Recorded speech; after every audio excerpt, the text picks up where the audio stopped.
Washington, D.C., March 1971. A room in the Department of Justice. Top government officials gathered for a classified meeting. The subject, Muhammad Ali. The problem, 3 years of trying to break him and they'd failed completely. The question, what to do now? The answer would come that night. The night they realized Muhammad Ali could never be silenced. The night they stopped trying. The government had thrown absolutely everything conceivable at Ali, stripped his boxing license in every state, taken his heavyweight championship title, confiscated his passport so he couldn't fight abroad, convicted him of draft evasion, threatened him with 5 years in federal prison, systematically destroyed his income sources, isolated him completely from his sport, subjected him to constant surveillance, used every single tool of governmental power available to crush one man who simply refused to fight in Vietnam. And none of it worked. Not even close. Not even a little bit. 3 years of systematic persecution. 3 years of relentless pressure from every direction. 3 years of confidently expecting Ali to eventually break, to apologize, to compromise, to beg for mercy, to bow down. And instead, impossibly, Ali had become more powerful, more influential, more dangerous to their Vietnam War agenda than he'd ever been as just a boxer.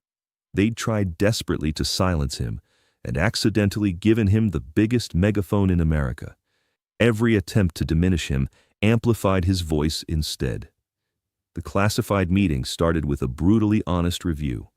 What specifically had they tried against Ali? What had worked even slightly? What had failed completely? The answers were sobering and humiliating. They'd tried literally everything available to a government. Nothing worked. Nothing even came close. Every single attempt to break Muhammad Ali had backfired spectacularly. We stripped his boxing license in all 50 states. One official began the grim assessment. He became a college speaker, touring campuses. Reaches far more young people now than he ever did as a boxer. Students don't just watch him, they listen to him, believe him, follow him, organize around him.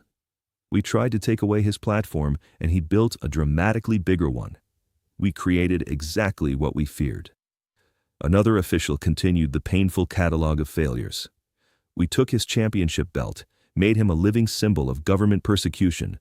Young people see him as a martyr now, as someone courageously standing up to unjust authority, someone willing to sacrifice everything for principle. We tried to diminish him and made him a hero instead, made ourselves the oppressors in the narrative. We convicted him of draft evasion, a third voice added grimly. The conviction is being appealed all the way to the Supreme Court. Public opinion is shifting dramatically. People are starting to think we persecuted him unjustly for his religious beliefs, that we violated his constitutional rights to religious freedom. The case is making us look tyrannical, not him. We're losing the public relations war badly. The room fell into heavy silence, everyone in attendance understanding the same devastating thing simultaneously. They'd lost completely, totally, definitively. The United States government had used its full considerable power against one man. And that man was winning, not just surviving their attacks, actually winning, growing stronger while they grew weaker. Every move they made against him strengthened his position and weakened theirs. It was a complete strategic disaster. What about the financial pressure specifically? Someone finally asked, breaking the oppressive silence. Surely cutting off his entire income stream has hurt him significantly. He's surviving somehow, came the frustrated response. Selling personal items like cars and jewelry, taking small speaking fees, living in smaller accommodations, cutting expenses dramatically, but not compromising his principles, not breaking, not showing any signs of desperation. The financial pressure was specifically supposed to make him desperate, make him willing to negotiate, make him willing to compromise to survive. Instead, it's making him sympathetic to millions. Poor man persecuted by rich, powerful government. We're the villains in this story now, the oppressors, The tyrants, not him. Another official spoke up with more bad news. What about the threats, the intimidation tactics, the constant surveillance, making him genuinely fear for his personal safety?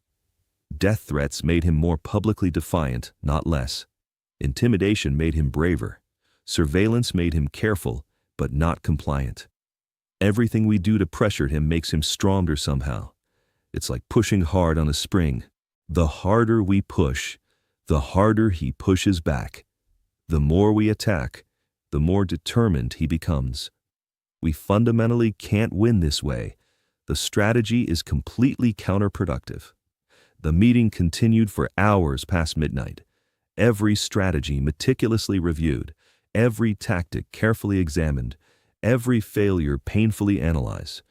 And the conclusion was absolutely inescapable to everyone present. Muhammad Ali could not be broken, could not be silenced, could not be controlled through pressure, could not be manipulated, could not be intimidated. The government of the United States of America, with all its massive power and unlimited resources, could not make one man apologize for refusing to fight in their war, could not make him compromise, could not make him bend. But the meeting's real purpose wasn't merely to review their catalog of failures, was to decide critically what to do next. Keep pushing futilely and keep failing publicly, or admit defeat privately and move on strategically? The debate became intense and heated. We absolutely can't just give up, one faction argued passionately. He's making us look weak to the world, making young people think they can defy the government without serious consequences, making others think resistance works.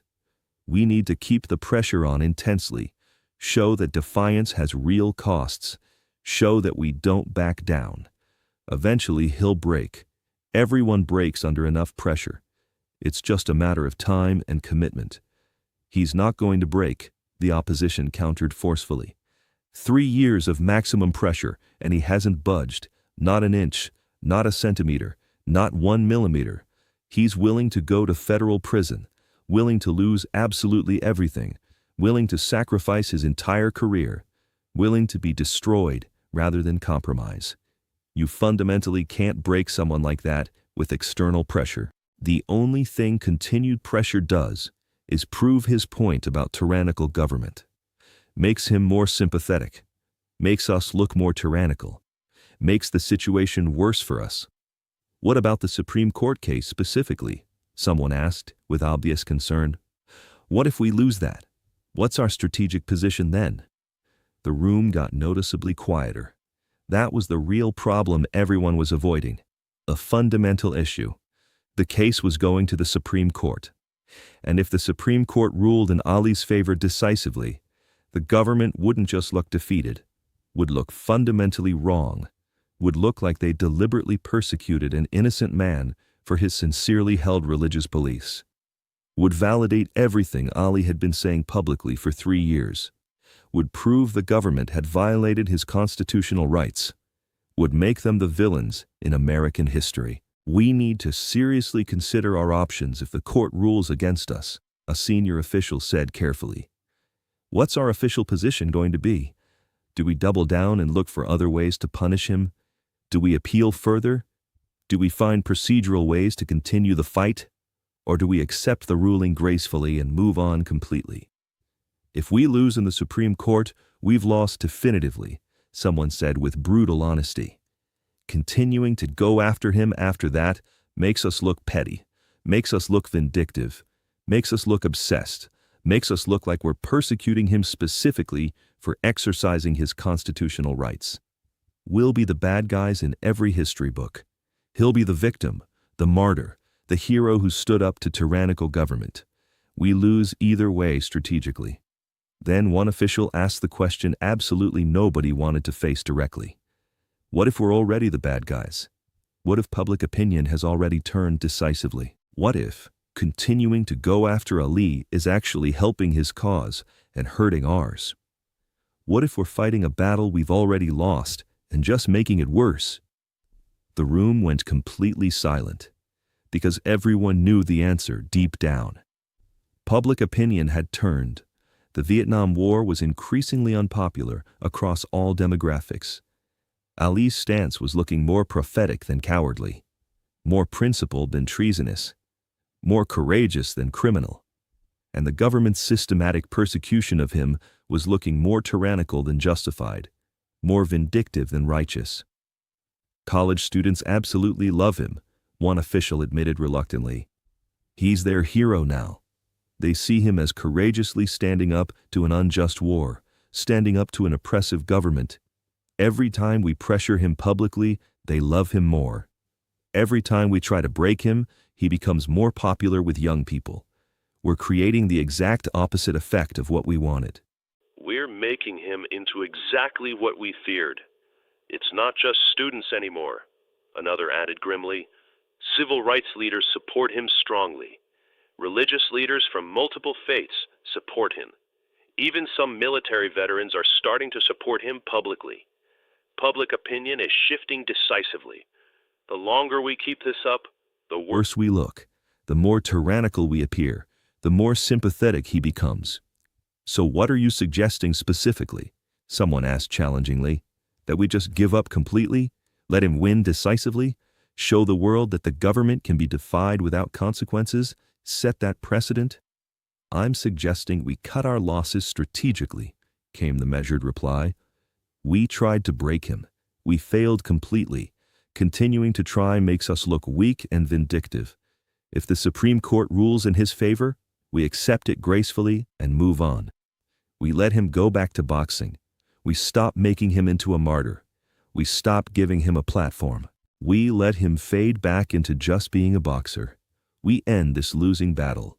He won't fade, someone objected. He's more than a boxer now. We made him more than a boxer by trying to destroy him. That's the fundamental problem. We elevated him by attacking him. We gave him a bigger platform by trying to take his platform away. We created this situation. The debate continued deep into the night, but slowly, grudgingly, painfully, a consensus formed among the officials. They couldn't win against Muhammad Ali. Every move they made against him backfired. Every attack made him stronger. Every attempt to silence him gave him a louder voice. Every attempt to diminish him made him larger. They had lost. The only question remaining was whether to admit it now or wait for the Supreme Court to force them to admit it publicly. One senior official finally spoke the truth everyone was carefully avoiding. Gentlemen, we need to face reality honestly. Muhammad Ali beat us. One man with nothing but his principles beat the United States government. We used everything we had, all our power, all our resources, all our legal authority, and he used nothing but his absolute refusal to compromise. And he won. The question isn't whether we lost. The question is whether we're smart enough to stop losing, whether we're wise enough to end this before it gets worse. The room absorbed that painful admission, the acknowledgement that they'd been decisively defeated, that Muhammad Ali had won a war against the government using nothing but the weapon of refusing to be broken. It was humbling, infuriating, embarrassing, and undeniably true. If the Supreme Court rules in his favor, the official continued methodically, we issue a brief statement accepting the decision. We don't fight it further. We don't appeal to higher authority. We don't look for procedural ways to continue punishing him. We don't search for loopholes. We let it go completely. We let him go. We admit that his religious beliefs were sincere, that we should have respected them from the beginning, that we were wrong to prosecute him. We take the loss with dignity and we move on to other priorities. We stop making this worse. And if the court rules against him somehow, someone asked, though everyone knew it was unlikely. Silence. Then carefully. We don't pursue the prison sentence aggressively. We let his lawyers keep appealing. We let the case drag on indefinitely until public opinion makes it politically impossible to actually jail him. We create bureaucratic space for a face-saving compromise. We find a way to end this without making him a martyr by putting him in federal prison. Because if we jail Muhammad Ali now, We turn him into the ultimate symbol of government persecution. We make him immortal. We make ourselves the villains forever in history. Future generations will judge us harshly. The meeting ended after 2 a.m. No formal decision was officially made. No policy was formally changed on paper. But everyone in that room understood what had happened. The government had given up on breaking Muhammad Ali, had privately admitted he couldn't be broken, had recognized that continuing to try only made him stronger and them weaker. The war against Muhammad Ali was over. They had lost. 4 months later, in June 1971, the Supreme Court ruled unanimously in Ali's favor, overturned his conviction completely, said his religious beliefs were sincere, said the government had wrongly prosecuted him, said his constitutional rights had been violated. Complete, total vindication for everything Ali had been saying publicly for 3 years. The government's response? Exactly what was discussed that night in March. They accepted the ruling without any fight, issued a brief professional statement, moved on to other issues. No appeals, no further prosecution, no continued persecution. No attempts to punish him through other means. They let him go completely. Let him go back to boxing. Let him reclaim his life. Because they finally understood what Ali had known all along. You can't break someone who absolutely refuses to be broken. You can't silence someone who'd rather lose everything than compromise their principles. That March night in that Justice Department room was the night the government admitted defeat, admitted Muhammad Ali had beaten them decisively, admitted that all their power meant nothing against one man's absolute refusal to bend.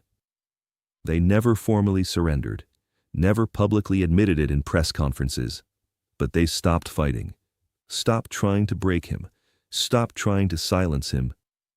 They gave up because they finally realized what should have been obvious from the start. Muhammad Ali would never break, would never compromise, would never be silenced, and continuing to try only made him more powerful and them weaker. The lesson was profound for everyone watching. Power isn't fundamentally the ability to destroy someone. Real power is the ability to withstand attempts to destroy you. The government had physical power, legal power, financial power, institutional power, bureaucratic power. Muhammad Ali had one power, the power to refuse, the power to say no and keep saying no, no matter the cost, the power to choose principle over comfort. And that power, it turned out, was greater than all the government's combined power. The government learns that night that you can't defeat principle with persecution, can't defeat conviction with intimidation, can't defeat someone willing to lose absolutely everything for what they believe. They learned that sometimes the person with nothing but their refusal to compromise is more powerful than the institution with everything. They learned that making a martyr is strategically worse than admitting defeat. Ali proved something that night without even being in the room. Proved that one person standing firmly on principle can defeat the most powerful government on earth. Proved that refusing to break is the ultimate form of power. Proved that they couldn't win because he wouldn't lose. The government had all the weapons except the one that mattered most. They couldn't make him compromise, and without that weapon, everything else was ultimately useless. That night also revealed something crucial about power structures. The government discovered that their power only worked on people who feared losing what they had. Ali didn't fear losing. He'd already accepted losing everything. That acceptance made him invincible. You can't threaten someone who's already accepted the worst possible outcome. You can't intimidate someone who's made peace with sacrifice. The government's power was based on fear. Ali had transcended fear. They were fighting someone they couldn't actually fight. The officials in that room also understood something else. Ali wasn't just beating them. He was teaching a generation how to beat them. Every young person watching Ali refuse to compromise learned that refusal works, learned that standing on principle works, learned that one person can resist successfully, learned that the government isn't all-powerful. That lesson was more dangerous to them than Ali himself. They weren't just losing one battle. They were losing the war for young people's perception of government authority. That's why they gave up, not just because they couldn't break Ali, because continuing to try was teaching others that resistance works. Every day they failed to break Ali was another day proving that principled resistance succeeds. Every failed attack made Ali's example more powerful. Every attempt to destroy him that failed demonstrated that the government could be resisted successfully. They had to stop, not just because they were losing, but because losing publicly was worse than quitting quietly. The meeting that night was the government admitting a truth they desperately didn't want to face. Sometimes the powerless defeat the powerful. Sometimes the individual defeats the institution. Sometimes principle defeats policy. Sometimes one voice defeats the entire chorus. And when that happens, the powerful have two choices: keep fighting and keep losing publicly, or quit quietly and minimize the damage. They chose the latter. It was the smart choice, the only choice, but it was still surrender. Ali never knew about that meeting, never knew that night in March 1971 was when they gave up on him. Never knew the government had spent hours debating how to handle their failure to break him. He just kept doing what he'd been doing, kept refusing, kept standing on principle, kept being unbreakable. And 4 months later, when the Supreme Court vindicated him, he probably thought it was the legal system working. Didn't realize the government had already given up privately months earlier. Had already decided to accept whatever the court decided because continuing to fight was worse than surrendering.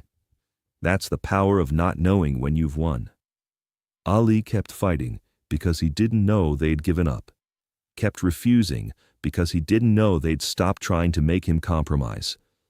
That unknowing determination made him even more formidable. He wasn't celebrating victory. He was preparing for the next battle. That's the mindset of someone who can't be beaten. They never think they've won. They're always ready for the next attack, always prepared to keep refusing, always ready to stand on principle again. The government learned they were facing someone who would never stop, never compromise, never surrender, someone who'd already decided the outcome before the fight began. Ali had decided he'd rather lose everything than compromise. That decision made him invincible. The government could take everything, but they couldn't make him regret his choice, couldn't break his spirit, and spirit was all that mattered. If this story moved you, share it with someone who needs to know that refusing to be broken is the ultimate power. Subscribe for more untold stories about Muhammad Ali and the battles he won without throwing a punch. And remember, the government tried everything to break Muhammad Ali, use all their power against one man. And that night in March 1971, they finally admitted what Ali knew all along. They couldn't win, couldn't break him, couldn't silence him. They gave up, and in giving up, proved that principle and refusal to compromise is stronger than any government power. That's real victory. That's real strength. That's Muhammad Ali.